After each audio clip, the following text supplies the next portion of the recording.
I have absolutely no idea what that is. Oh, I can't think. Oh, what would you call it? Tea strainer. Dartboard. Is it a trivet? Trivet. Trivet. Yeah! Sous vide. Sous vide. Zeus bite. Temperature regulator, sous vide. Clearly you're better at this than I am. Tea bag squeezers. What's the tongs? Are they tongs? A holler. Oh, I've never seen that before. This is perfect because those are always the thing you have to eat around them. L'écu.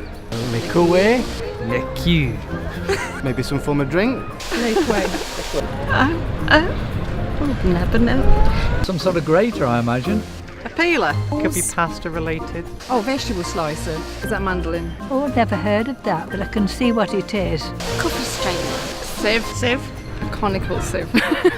It's got a special name, hasn't it? Chinois? Oh!